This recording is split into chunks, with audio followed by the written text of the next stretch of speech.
Good morning students.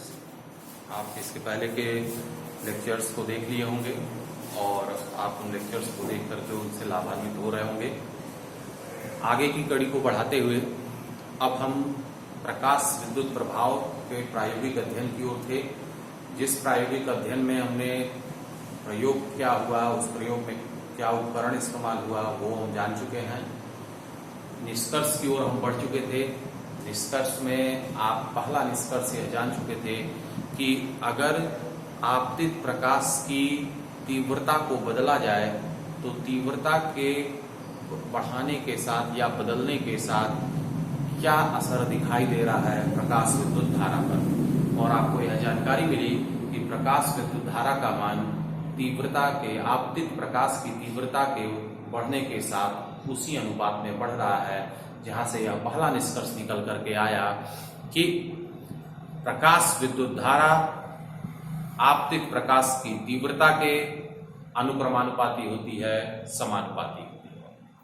अब हम दूसरे निष्कर्ष की ओर बढ़ेंगे और हमारा अब अगला जानने का जो उद्देश्य होगा वह यह होगा कि अगर हम आपतित प्रकाश की तीव्रता और फ्रीक्वेंसी आवृत्ति को निश्चित रखें तो एनोड विभव के बदलने के साथ प्रकाश विद्युत धारा के मान पर क्या प्रभाव दिखाई देगा। तो मैं फिर याद दिला दूं, अब हमारा जो दूसरा निष्कर्ष है,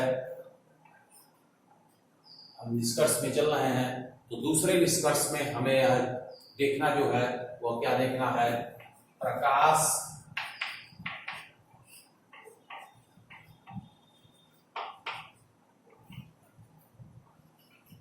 विद्युत धारा पर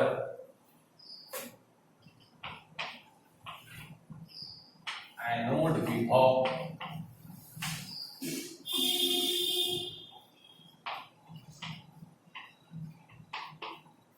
का प्रभाव। बहुत ही ध्यान से आप निष्कर्षों को सुनिए, क्योंकि निष्कर्ष से 100% तय है कि बोर्ड की एग्जामिनेशन में, बोर्ड की परीक्षा में प्रकाश विद्युत धारा का जो ये प्रयोग है और जो इसके निष्कर्ष हैं वो 100% आपको नंबर देंगे।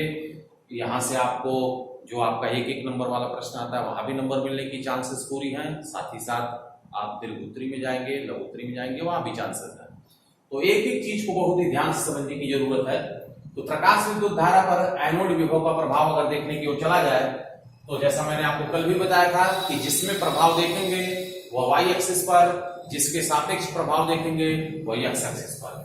तो जो प्रायोगिक रूप से प्रयोग हुआ और जो निष्कर्ष आया, अगर मैं सबसे पहले उसकी बात करूं तो कुछ इस तरह की स्थितियां बनी।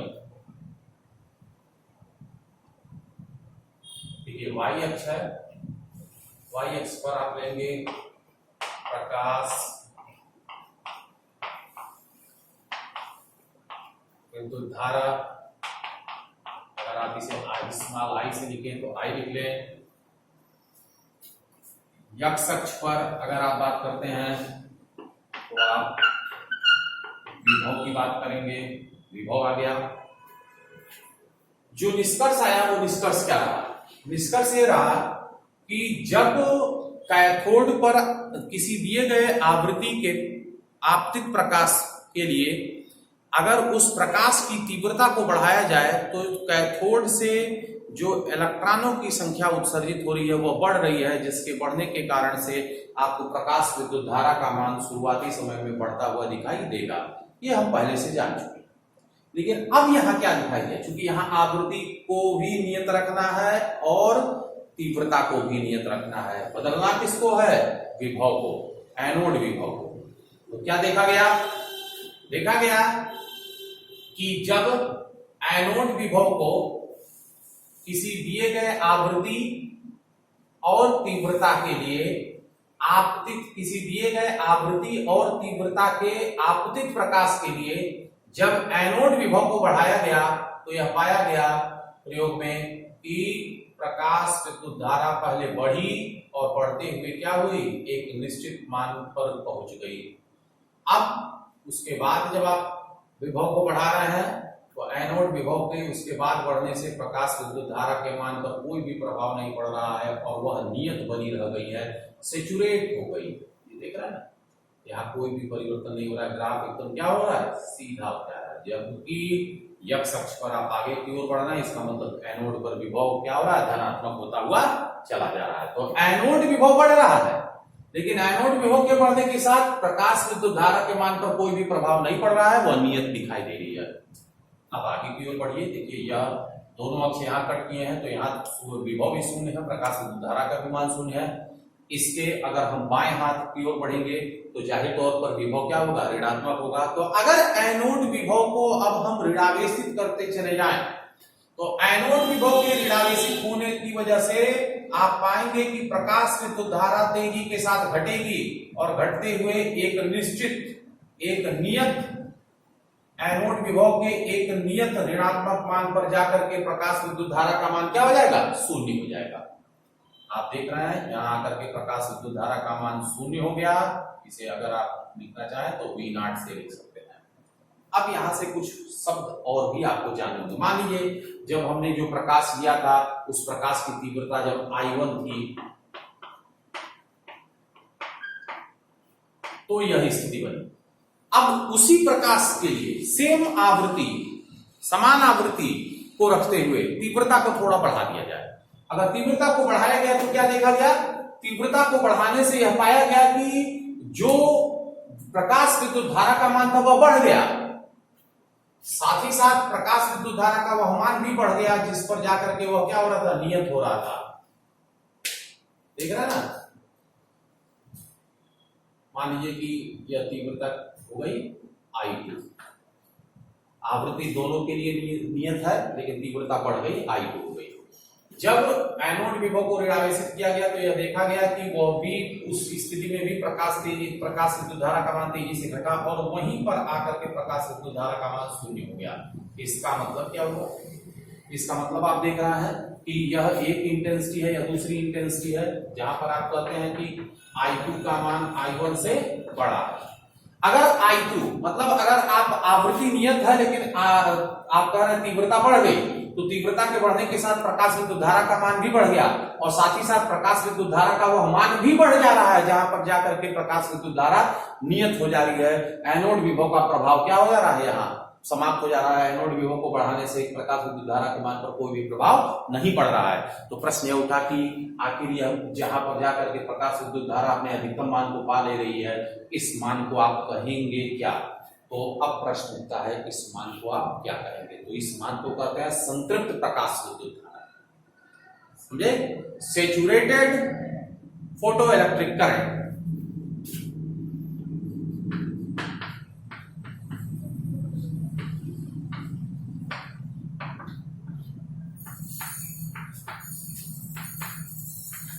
संतृप्त प्रकाश विद्युत धारा, saturated photo electric current.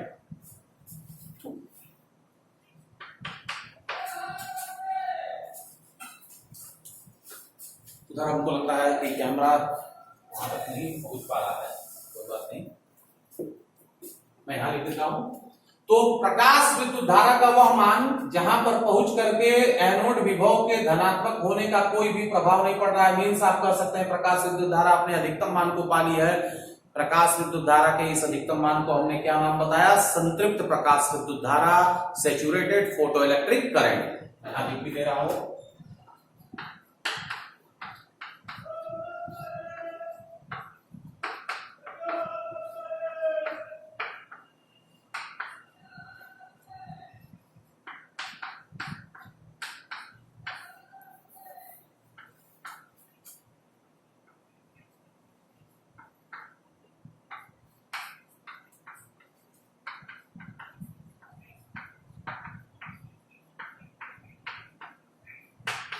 Saturated photo electric current.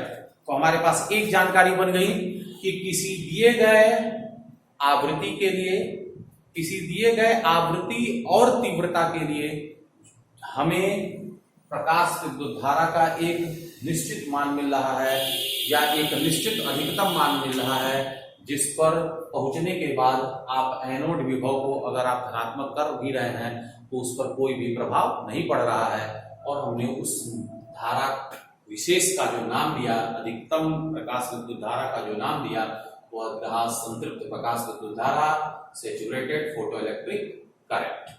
अब प्रश्न यह उठा कि जब आप एनोड विभव को ऋणात्मक करते हुए चले गए तो आप देख सकते हैं एनोड विभव जब ऋणात्मक हो रहा है तो एनोड विभव के ऋणात्मक होने के साथ प्रकाश विद्युत धारा तेजी के साथ घट रही है और घटते हुए एक निश्चित मान पर जाकर के एनोड विभव के एक निश्चित ऋणात्मक मान पर जाकर के शून्य हो जा रही है और इस विशेष मान को एनोड विभव के इस विशेष मान को आप कहते हैं निरोधी विभव।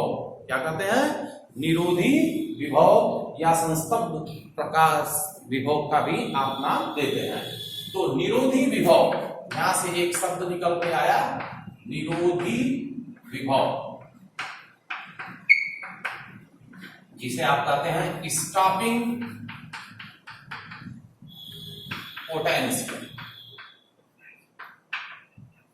Stopping potential.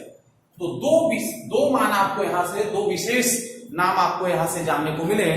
पहला नाम आपको जानने को मिला संतृप्त प्रकाश विद्युत धारा, दूसरा आपको नाम जानने को मिला निरोधी विभव, जिसको आपने कहा stopping potential. Stopping potential clear है? तो अगर मैं एक लाइन में अब इसकी व्याख्या की ओर बढ़ूं उसके पहले मैं इन परिभाषाओं को, इस दो नामों की परिभाषाओं को और स्पष्ट कर दूं तो आप कहते हैं कि संतृप्त प्रकाश विद्युत धारा क्या है? तो आप कहते हैं कि किसी दिए गए आवृत्ति और तीव्रता के प्रकाश के लिए प्रकाश विद्युत धारा का जो अधिकतम मान होता है वही अधिकतम मान संतृप्त प्रकाश विद्युत धारा के नाम से जाना जाता है, सैचुरेटेड फोटो इलेक्ट्रिक करंट के नाम से जाना जाता है।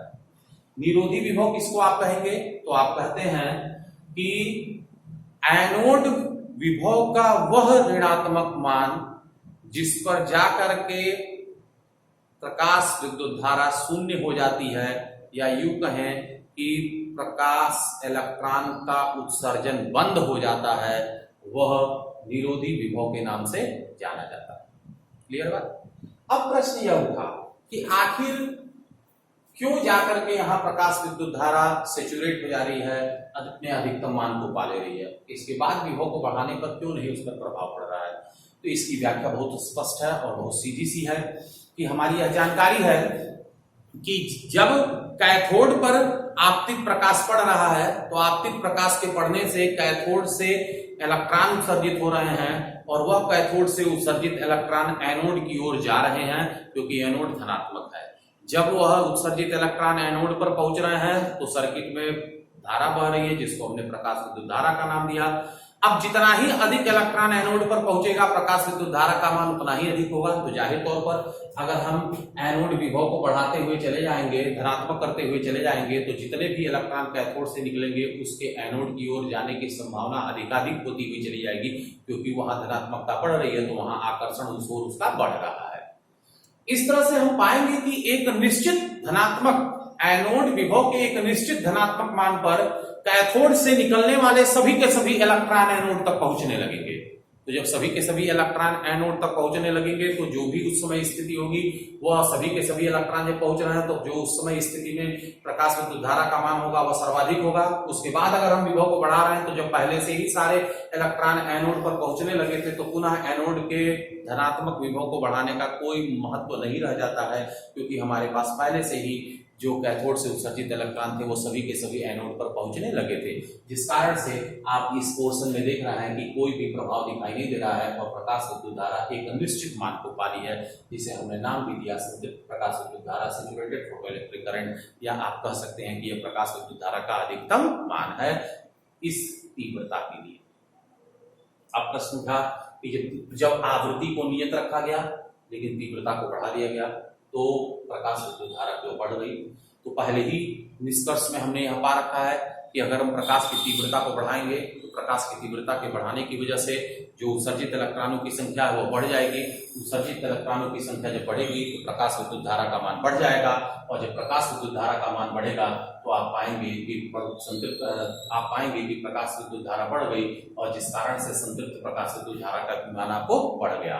तो इस तरह से दो निष्कर्ष यहाँ से मुख्य रूप से हमें आ रहे, ये तो एक्सप्लेनेशन रही, बहुत स्पष्ट आप समझ चुके होंगे, और यहाँ से जो निष्कर्ष निकले वो दो निष्कर्ष निकले। पहला निष्कर्ष क्या निकला? पहला निष्कर्ष निकला कि भाई संतृप्त प्रकाश विद्युत धारा पर संतृप्त प्रकाश विद्युत धारा पर एनोड विभव का कोई भी प्रभाव नहीं पड़ा है। वह संतृप्त प्रकाश विद्युत धारा बढ़ी तब है जब आपतित प्रकाश की तीव्रता बढ़ गई। इसका मतलब है आपतित प्रकाश की तीव्रता के बढ़ने के साथ संतृप्त प्रकाश विद्युत धारा का मान बढ़ेगा, पहली चीज। दूसरी बात, आप देख रहे हैं कि जब एनोड विभव को हम ऋणावेशित करते चले जा रहे हैं, तो एनोड विभव जब ऋणावेशित हो गया तो कैथोड से निकलने वाला इलेक्ट्रॉन भी ऋणावेशित, एनोड विभव भी ऋणावेशित। और जब ऋण दोनों हो गए तो वो दोनों एक दूसरे को क्या करने लगे, प्रतिकर्षित करने लगे। तो कैथोड से निकलने वाला वह ऋणावेशित, वह इलेक्ट्रॉन जिसकी इतनी ऊर्जा हो जो कि उस प्रतिकर्षण का विरोध करते हुए, उस रिपल्सन का विरोध करते हुए एनोड तक पहुंचेगा। उस कारण से ही थोड़ी बहुत जो इलेक्ट्रॉन का उत्सर्जन होगा या यूं कहें प्रकाश विद्युत धारा होगी, जिस कारण से आप पा रहे हैं कि जैसे जैसे ऋणात्मकता एनोड पर बढ़ रही है, आप पा रहे हैं प्रकाश विद्युत धारा का मान तेजी के साथ घट रहा है और एक निश्चित मान पर जाकर के प्रकाश विद्युत धारा का मान शून्य हो जा रहा है। आप देख रहे हैं कि तीव्रता भी बढ़ा दी गई, लेकिन तीव्रता के बढ़ाने से इस निरोधी विभव पर स्टॉपिंग पोटेंशियल के मान पर कोई भी प्रभाव नहीं पड़ रहा है। इसका मतलब दूसरा जो निष्कर्ष निकल करके आया वो यही निकल के आया कि निरोधी विभव के मान पर आपतित प्रकाश की तीव्रता का कोई भी प्रभाव नहीं पड़ रहा है। इसका मतलब क्या हुआ, इसका मतलब यह हुआ कि यह सरफेस की प्रॉपर्टी है, यह उस सतह का गुण है जिस पर कि आप आपतित प्रकाश को डाल रहे हैं, या यूं कहें कि यह कैथोड के सतह का गुण है जिस पर कि आपतित प्रकाश पड़ रहा है। इस कारण से आप देख रहे हैं आपतित प्रकाश की तीव्रता से इस पर कोई भी प्रभाव दिखाई देता हुआ नजर नहीं आ रहा है। तो यह दो मुख्य रूप से यहाँ से निष्कर्ष निकल गया है। दो मुख्य रूप से आपको नाम जानने को मिले, एक संतृप्त प्रकाश विद्युत धारा और दूसरा नाम आपको जो जानकारी में मिला वह निरोधी विभव, जिसे मैंने कहा था कि इसे आप संस्तब्ध विभव के नाम से भी जानते हैं। आप इसको क्या लिख सकते हैं, संस्तब्ध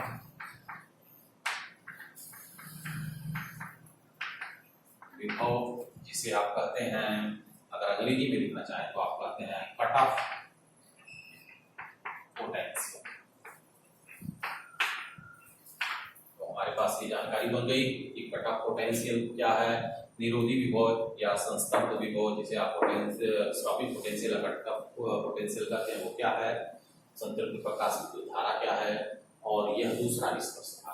अब हम इस प्रयोग के तीसरे निष्कर्ष की ओर बढ़ेंगे और हमारा अगला उद्देश्य इस बात को जानने का होगा कि अगर हम इस, अब देखिए अभी तक हमने क्या किया, अभी तक हमने कहीं भी आवृत्ति को नहीं बदला है। अब हम क्या करने जा रहे हैं, अब हम चाहते ये हैं कि आवृत्ति को बदला जाए और इंटेंसिटी को समान रखा जाए। मतलब आपतित प्रकाश की तीव्रता को नियत रखें, लेकिन तीव्रता को नियत रखते हुए विभिन्न आवृत्तियों को लिया जाए और उस विभिन्न आवृत्तियों के प्रकाश जब कैथोड पर आपतित हो रहे हैं तो हमें क्या दिखाई देगा, या सीधे शब्दों में हम कहें कि प्रकाश विद्युत धारा पर अब हम किसे देखने का प्रयास करेंगे, आवृत्ति को बदल करके प्रभाव देखने का प्रयास करेंगे।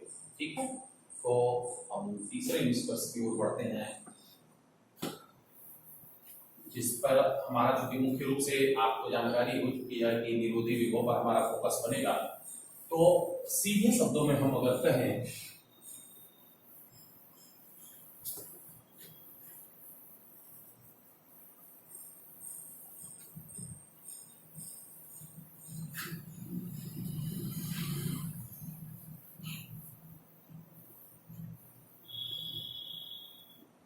सीधे शब्दों में अगर कहा जाए तो अब हमारा उद्देश्य होगा निरोधी विभव पर आपतित प्रकाश की आवृत्ति का प्रभाव। तो जो तीसरा हमारा उद्देश्य है वह अब डिस्कस करें, तो निरोधी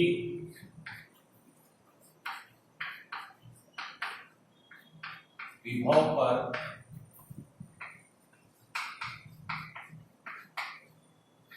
आपतित प्रकाश की आवृत्ति का प्रभाव। तो निरोधी विभव पर जो आपतित प्रकाश है उसकी आवृत्ति को बदला जाए तो क्या प्रभाव देखा जाएगा, इस बात की ओर चलें। तो सबसे पहले जो प्रायोगिक निष्कर्ष आया हम उसका यहाँ ग्राफ देख लेते हैं, उसका वक्र देख लेते हैं, उसके बाद उसकी व्याख्या की ओर हम बढ़ेंगे। तो फिर मैं यहाँ आपके सामने देखिए दो चीजें स्पष्ट कर लूं कि यहाँ मैंने ले लिया एक y अक्ष, या y अक्ष 6 हो गई,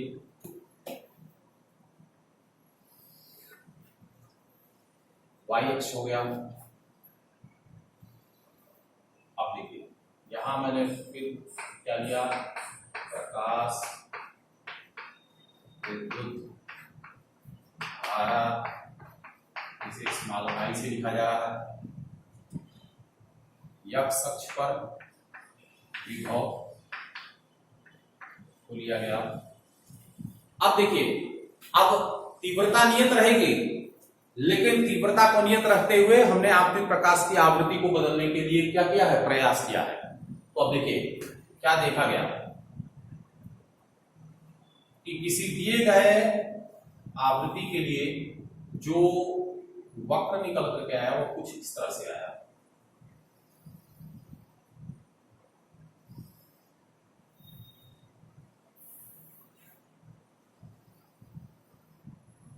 अगर आप देख रहा हो तो ये क्या दिख रहा है, इसको समझने का भी प्रयास करेंगे। लेकिन सबसे पहले यह देखिए, इसको हमने लिख दिया V01, V02, V03, देख रहा है। इसके लिए आवृत्ति जो है वो µ1 है, µ2 है, µ3 है, और मैं स्पष्ट कर दूं तो µ3 का जो मान है वह µ2 से बड़ा है, और जो µ2 का मान है वह µ1 से बड़ा है। आप देख सकते हैं यहाँ पर आकर के प्रकाश विद्युत धारा का मान एकदम नियत हो जा रहा है। सभी आवृत्तियों के लिए कई प्रकाश विद्युत धारा का मान एक निश्चित मान पर आकर के देख रहे हैं सेचुरेट हो जा रहा है। इसका मतलब आप कह सकते हैं कि सभी आवृत्तियों के लिए संस्तब्ध जो संतृप्त प्रकाश विद्युत धारा का मान है वो क्या है, सेम है। खैर, अब इसके हम एक्सप्लेनेशन की ओर बढ़ते हैं। तो न्यू, अब आप देखिए क्या मिला आपको, साफ तौर पर दिख रहा है कि अगर आपतित प्रकाश की तीव्रता को नियत रखते हुए किसी आवृत्ति के लिए देखा गया तो यह देखिए निरोधी विभव कुछ और आया। अगर उसी तीव्रता पर आवृत्ति को बढ़ा दिया गया तो निरोधी विभव का मान और ऋणात्मक हो गया, मतलब और बढ़ गया। अगर उसी तीव्रता पर निरोधी विभव को देखा जाए तो आवृत्ति बढ़ा देने पर और बढ़ गया। तो आप इस तरह से पा रहे हैं कि जैसे जैसे आवृत्ति बढ़ती हुई चली जा रही है वैसे वैसे निरोधी विभव का मान बढ़ता हुआ चला जा रहा है, और आवृत्ति के बढ़ने के साथ निरोधी विभव के मान का बढ़ना इस बात की गवाही है कि जो प्रकाश इलेक्ट्रॉनों की ऊर्जा है या गतिज ऊर्जा है वह सीधे सीधे इस बात पर निर्भर कर रही है कि जो आपतित प्रकाश की आवृत्ति है वह क्या है। तो यहां से जो एक महत्वपूर्ण निष्कर्ष निकल करके आया वह यह निकल के आया कि प्रकाश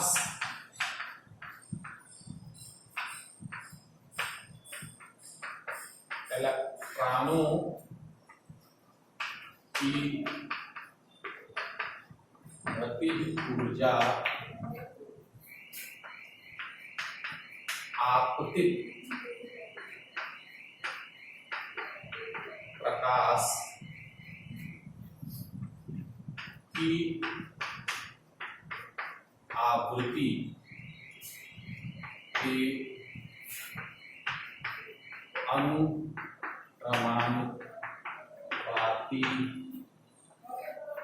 होता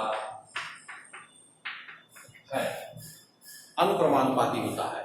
आप पाएंगे कि जैसे जैसे प्रकाश इलेक्ट्रॉनों की गतिज ऊर्जा के लिए आप बढ़ते हुए पाएंगे, जैसे जैसे आपतित प्रकाश की आवृत्ति बढ़ेगी तो आपतित प्रकाश की आवृत्ति के साथ प्रकाश इलेक्ट्रॉनों की जो गतिज ऊर्जा होती है वो अनुक्रमानुपाती होती है। तो अब तक देखिए दो बातें एकदम स्पष्ट हो गई। पहले टॉपिक से हमारा जो निष्कर्ष निकल के आया था वह निकल के आया था कि उत्सर्जित प्रकाश इलेक्ट्रॉनों की संख्या आवृत्ति के साथ निर्भर नहीं करती है। उत्सर्जित इलेक्ट्रॉनों की संख्या सीधे सीधे आपतित प्रकाश की तीव्रता पर निर्भर करती है। लेकिन अब हमारी जानकारी थोड़ी सी और अपडेट हुई और अब हमें यह भी जानकारी मिल गई कि जो उत्सर्जित इलेक्ट्रॉनों की ऊर्जा है वह ऊर्जा सीधे सीधे आपतित प्रकाश की आवृत्ति पर निर्भर कर रही है। अब यह भी एक बात देखने की आवश्यकता है। आप देख सकते हैं यहाँ जरा सा देखा जाए तो एक चीज और दिख रहा है, ये दिख रहा है ना, सभी आवृत्तियों के लिए संतृप्त प्रकाश विद्युत धारा का मान एक ही मिल रहा है। यह उसी स्टेटमेंट को यह उसी स्टेटमेंट को प्रायोगिक रूप से बल दे रहा है जो मैंने अभी अभी आपके सामने कहा कि प्रकाश विद्युत धारा या संतृप्त प्रकाश विद्युत धारा अर्थात उत्सर्जित इलेक्ट्रॉनों की संख्या पर आवृत्ति का कोई भी प्रभाव नहीं पड़ता है। आवृत्ति का प्रभाव सिर्फ उत्सर्जित इलेक्ट्रॉनों की ऊर्जा पर पड़ता है। तो इस तरह से आपकी यह जानकारी यहां से बनी, इस ग्राफ से बनी जो आपके सामने दिख रहा है। तो यह हमारा इस प्रयोग का तीसरा निष्कर्ष रहा और इन तीनों निष्कर्षों में आपने बहुत सारे इंपॉर्टेंट शब्दों को जाना। मैंने उन इंपॉर्टेंट शब्दों को बार बार आपके सामने परिभाषा के साथ दोहराया। आप प्रयास करिए, अपने नोटबुक को बनाइए, लेक्चर को सुनते हुए जो मैं बोल रहा उसको लिखने का प्रयास करिए। अगर कोई समस्या होती है तो उसका निवारण जल्द ही किया जाएगा। धन्यवाद।